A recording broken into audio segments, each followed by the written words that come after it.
True love doesn't require you to sacrifice yourself to be chosen. It comes from a foundation of self-worth.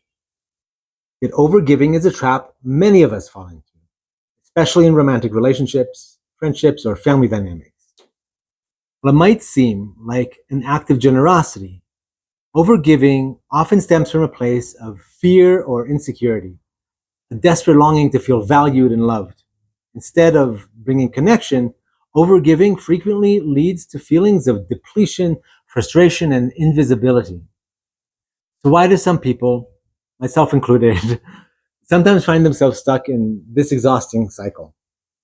The reality is that overgiving sometimes arises from insecurity, but it can just as easily be something as simple as different love languages. If your love language is act of service, for example, and your partner doesn't share that, it can feel like you are giving and doing more than your partner is. Where the reality is that your partner may be trying to give to you in other ways, such as through touch or gifts. This can lead to a lot of confusion and unnecessary heartache. For now, however, let's focus on overgiving and the times you say yes when you really want to say no. Overgiving isn't the same as generosity. True generosity comes from abundance, when overgiving arises from insecurity. It's often rooted in the belief that love must be earned through effort, that your worth is tied to how much you can give others what they want, rather than engage in an equally satisfying and safe relationship where you truly feel valued for your yeses as well as your nos. This pattern frequently develops early in life, perhaps in a family dynamic where your value is based on what you could do for others. Over time, it becomes a default setting, guiding how you approach relationships and leaving you emotionally drained. Constantly giving without balance sends an unspoken message. My needs don't matter.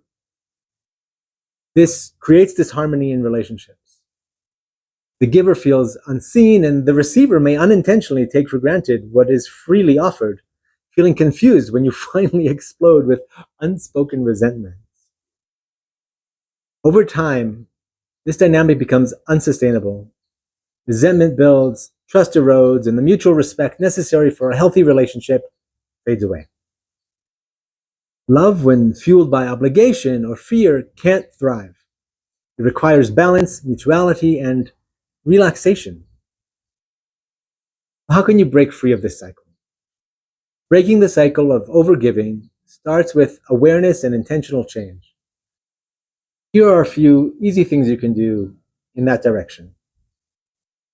First, recognize the pattern. Ask yourself, are you giving because it feels good or because you feel you have to? Awareness is the first step towards transformation.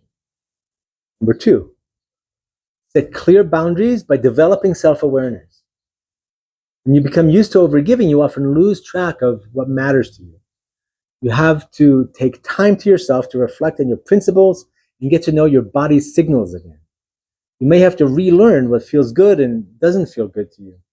Remember, boundaries are not selfish. They are essential for healthy relationships. Start small. Start by talking to your partner about your feelings and the work you're going to do in this area. Boundaries invite respect and create space for your own needs. Number three, give from abundance only. Right.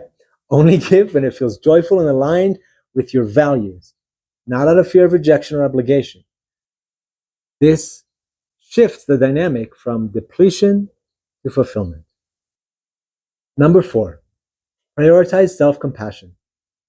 Treat yourself with the same kindness and care you offer others. Remind yourself that your worth isn't tied to how much you give.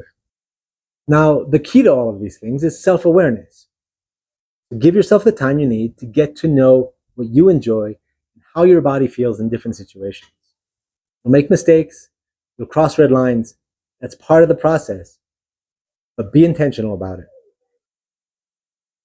Now, the following reflection questions will help you start building self-awareness. There are also a lot more free resources available on our website. But for now, ask yourself this. Number one, Have you ever felt unseen or drained in a relationship because of overgiving? Simple. What steps can you take to shift from seeking validation to honoring your own needs? Number 3, how might balanced giving transform your relationships? Always keep in mind that honoring your own needs isn't selfish. It's a gift to yourself and to those around you. When you give from abundance rather than emptiness, you create space for relationships that are balanced, fulfilling, and deeply connected. True love thrives not in self-sacrifice, but in mutual respect, deep relaxation, and appreciation of the imperfections in both yourself and the other. Before you go, I want to invite you to try a short visualization practice. The outline is in the description. Remember that visualization is a powerful first step towards action. So in the description, you'll also find links to free resources on self-awareness and relationship building. I urge you to check them out.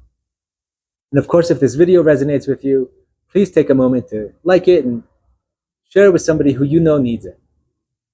Much love, and see you in the next video.